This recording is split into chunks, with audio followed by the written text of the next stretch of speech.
मथुरा में शाही ईदगाह मस्जिद की करते हैं, जहां बिजली चोरी का बड़ा आरोप लगा और इसकी जांच के लिए आदेश दे दिए गए। उत्तर प्रदेश के ऊर्जा मंत्री ए.के. शर्मा ने बिजली चोरी की जांच के आदेश दे दिए हैं। बिजली विभाग की जांच में बिजली चोरी का मामला सामने भी आया है। बिजली विभाग को जांच में 4 केवी से ज्यादा का लोड मिला, जिसके बाद ईदगाह कमेटी के सचिव तनवीर अहमद पर मामला दर्ज किया गया है। ईदगाह कमेटी के सचिव ने आरोपों को नकारा और कहा कि शाही ईदगाह में जनरेटर बैटरी से रोशनी की जा रही है।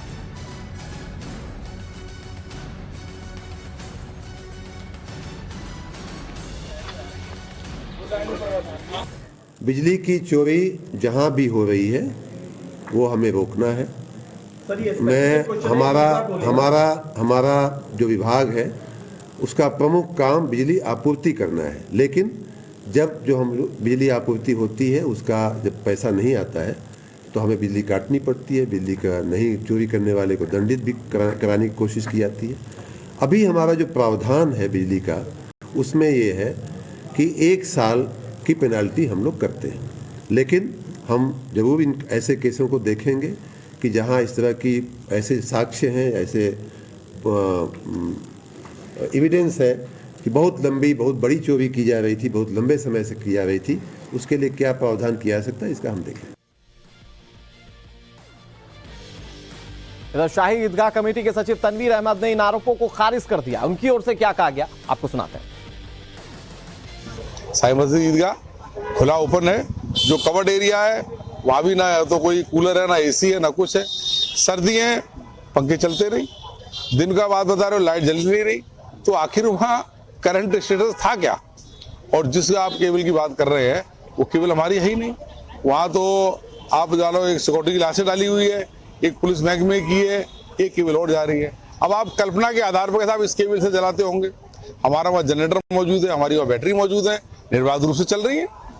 तो कहीं ये नहीं है, लेकिन मैं बता रहा हूँ जिस तरह दबाव बनाने के लिए, डराने धमकाने के लिए इस तरह के हथकंडे आयोजित किए जा रहे हैं। तनवीर अहमद को आप सुन रहे थे और तनवीर अहमद की ओर से कहा जा रहा है कि यह डराने धमकाने के लिए किया जा रहा है, लेकिन सीधे तौर पर बिजली विभाग की ओर से यह कहा गया है कि इस मामले में अब कार्रवाई की जाएगी, क्योंकि ऊर्जा मंत्रालय की ओर से इस मामले को सख्ती से लिया जा रहा है। हमारे साथ विनोद, हमारे सहयोगी जुड़े हुए हैं। विनोद, इस मामले में कार्रवाई किस तरह से की जाती है, क्या कानूनी प्रावधान इसमें नजर आते हैं? और इसका एक पहलू यह भी है कि मस्जिद कमेटी की ओर से कहा जा रहा है कि सिर्फ हमें डराने धमकाने के लिए इस तरह की चीजें जो है वो की जा रही है। बिल्कुल, देखिए 2 बातें हैं। एक तो ये शिकायत पहली बार आई है और जिस तरह से खुद मंत्री ये बता रहे थे कि 1 साल तक की पेनल्टी का प्रावधान बिजली विभाग में है। इससे पहले से चोरी हो रही थी और आरोप ये लगाया जा रहा है कि 30 सालों से चोरी हो रही है।